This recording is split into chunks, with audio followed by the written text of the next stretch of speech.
Okay, now, there's a difference between the way I oriented these things and the way you oriented them. You got 0.9 amps here, and it was perfectly correct, okay? Because you have the capacitor going from positive to negative here, okay? Which would give you 9 volts across this resistor. In that case, the voltage across the capacitor would increase in this direction, okay? Which means that the magnitude of the voltage in your case would decrease, okay? So we want to understand that, okay, and hopefully we do. And that could happen. The magnitude of your voltage would decrease as long as you move around a loop through the EMF and the capacitor, your voltage drops are in the same direction around that loop, okay? So if you went in this direction, which you might if you want the capacitor to drop from here to here, you would have a positive drop across the capacitor, then a negative drop across the EMF, right? Okay? Okay, so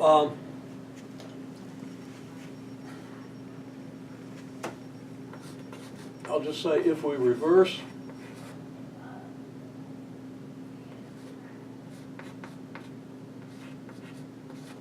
what we regard as positive and minus on the capacitor,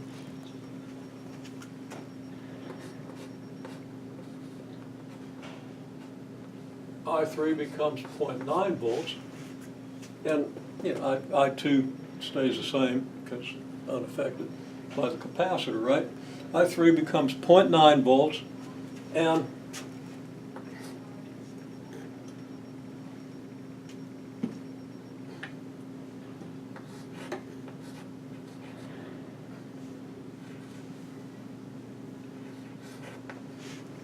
actually your capacitor voltage would become negative, okay?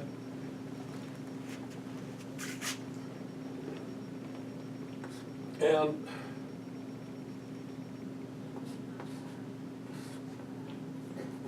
delta VC would become 22.5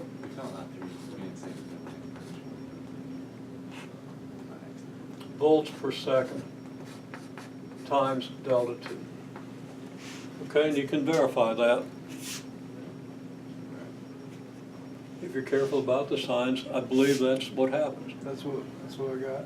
Okay, okay, if you got that, then Yeah, 22.5. now I'm starting to question whether that's what, no. That's good confirmation, okay? So that the negative voltage across the capacitor or the capacitor charge is decreasing.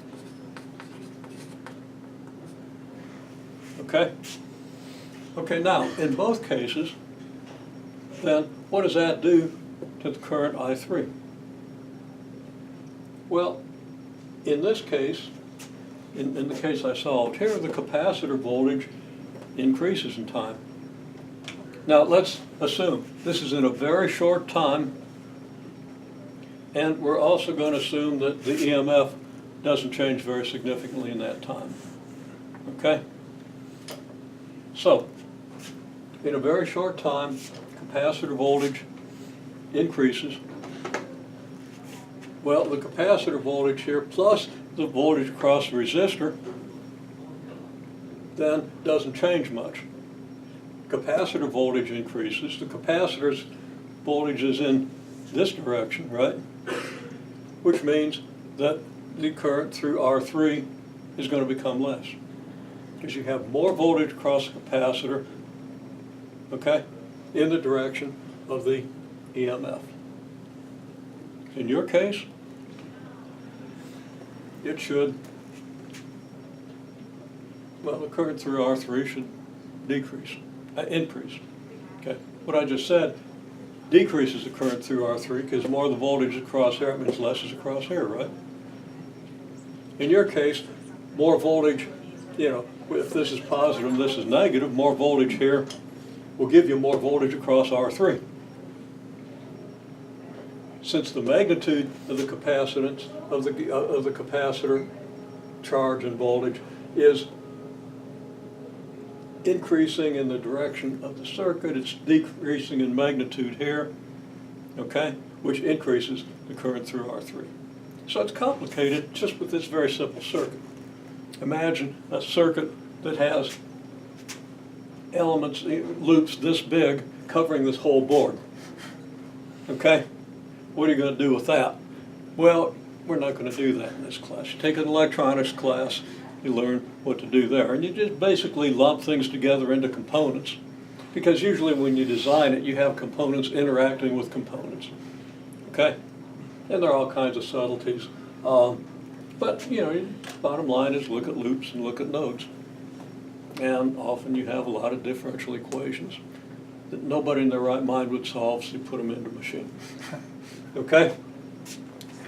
If we understand at the fundamental level what's going on,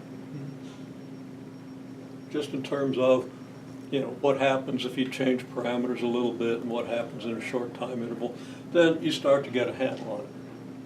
Now globally, what happens here and what happens if this is, say, an alternating current and stuff like that, ultimately, you want to be able to understand that conceptually, but of course you got to be able to solve the differential equation, which is fairly simple in this circuit. Okay?